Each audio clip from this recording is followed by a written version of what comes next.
The story of Osiris and Horus is one of the most significant and enduring myths in ancient Egyptian mythology, symbolizing themes of death, resurrection, kingship, and cosmic order. Here's a detailed account of their story and why they are worshipped. The story of Osiris. Osiris, a wise and just king, ruled Egypt and taught humanity agriculture, law, and civilization.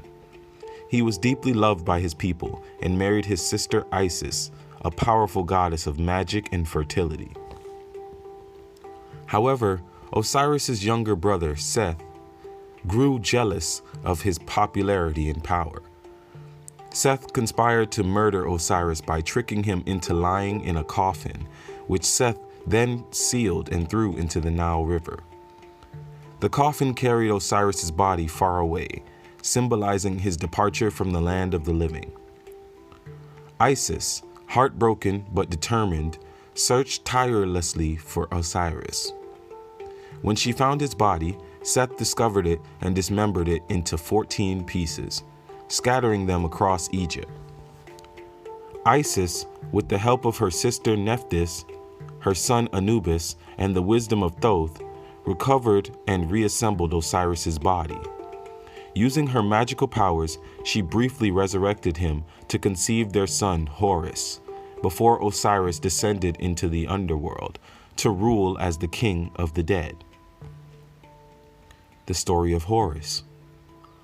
Horus, the falcon-headed god, was born to Isis after Osiris's death.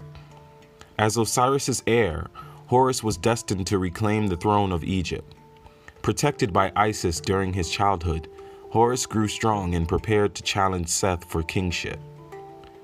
The struggle between Horus and Seth was fierce and prolonged, symbolizing the conflict between order and chaos.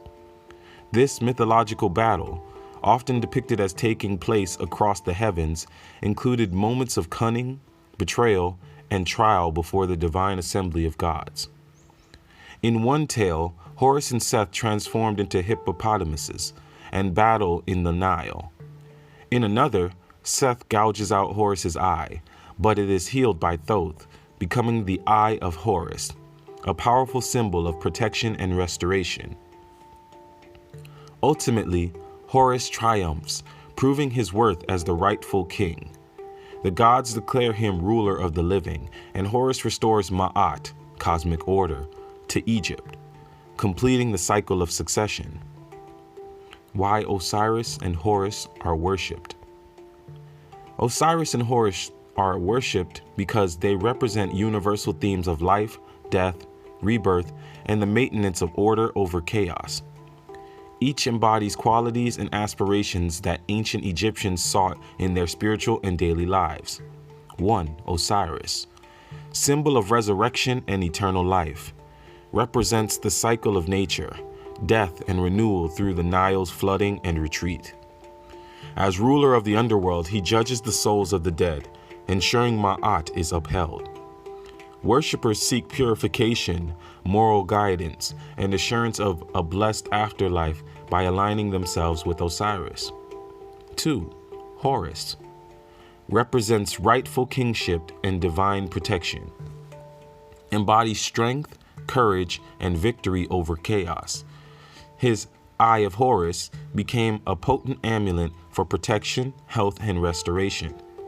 Worshippers seek to emulate his perseverance, courage, and alignment with divine will to triumph over life's challenges. The goals of worshippers. Worshippers of Osiris and Horus sought eternal life through Osiris's devotees, hoped for a safe passage into the afterlife and unity with the divine after judgment. Protection and healing. The Eye of Horus was invoked for protection, health, and spiritual restoration. Ma'at, cosmic balance. Aligning with Horus and Osiris symbolized living in harmony with Ma'at, ensuring stability, justice, and prosperity in both personal and societal life. Victory over chaos. Horus's triumph over Seth inspired worshippers to overcome personal adversities and societal disorder. Worship practices. Rituals for Osiris. Annual festivals, such as the Osiris Mysteries, reenacted his death and resurrection.